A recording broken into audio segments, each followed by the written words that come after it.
Welcome to RedRock RV. This is your Coachman Freelander. As we begin walking up to the RV, first thing that we notice is the entry door. When you open the entry door, there is a switch just inside the door. This switch operates the step. There's also a switch that says use or store. Pretty self-explanatory there. When you're using it, that should be switched to use, and when you're not using it, storing it, should be switched to store. Upon entering the RV here, got your chassis and your cab. Drives just like any Ford van would. In the back, we have controls for water pump, water heater, and generator. I'm going to start the engine here. As we go on back, the refrigerator, microwave are both units that need 110 if you're going to be running them off electricity. The air conditioning also uses 110, so the generator or plugged in. On the refrigerator, you have a couple of different options. You should always turn the refrigerator to on and either use auto or gas. Auto is pressing the second button in, gas is leaving it out. Gas usually cools better and colder, so that's my preferred method to use. And there's your refrigerator. Moving on back, we have the controls for the thermostat. Works just like your home thermostat. Air conditioning, furnace, fan to auto, and your temperature control here. Up above the seats is the button for the slide.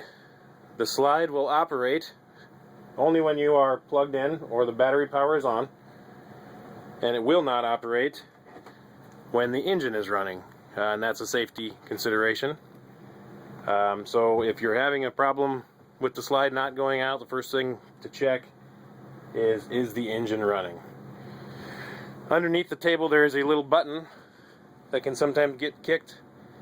That is a switch the slide to manual mode. That's also another thing if the slide is not operating to check. Going back into the bedroom, on the bottom of the bed is the fuse panel. It's a normal breaker box fuse panel, just like you would see at home. So anytime anything electrically isn't working, that is the first place to look.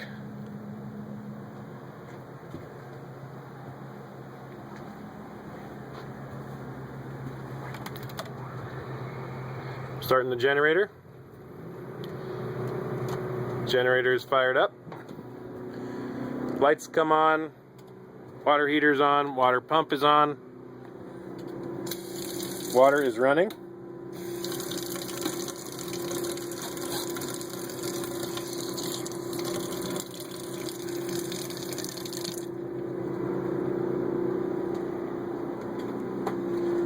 Lights are operating.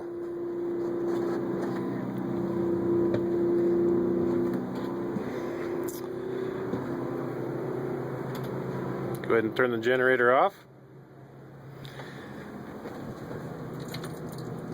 I will take us outside the unit. Outside the unit, the first and most obvious thing is always remember to put your step back in. If you travel with that out, it subjects itself to hitting hazards on the road, mud, what have you. So always try to remember to put the step in.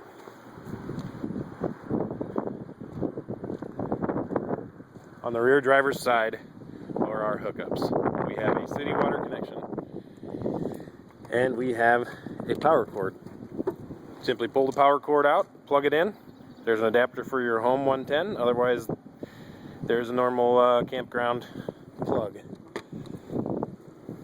When filling the water, couple things to consider. There is a little valve block. If you can see this valve block right now, it is set to tank fill. Sorry, it is set to tank fill now. Down, first one's down, the second one is pointing to the left. It should only be in that position when you are filling your tank, meaning you're hooked up to this with a hose and you're filling your onboard water tank. All other times when you are not filling this, both knobs should be pointed straight up in the air. And that allows your pump or your city pressure to work.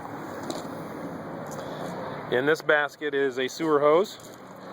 That sewer hose couples on to the bottom, and that drains your black and your gray tank.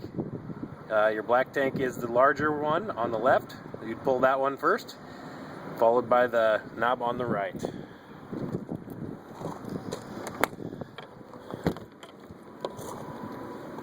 Fuel fill is also on the driver's side rear. Uses regular unleaded fuel.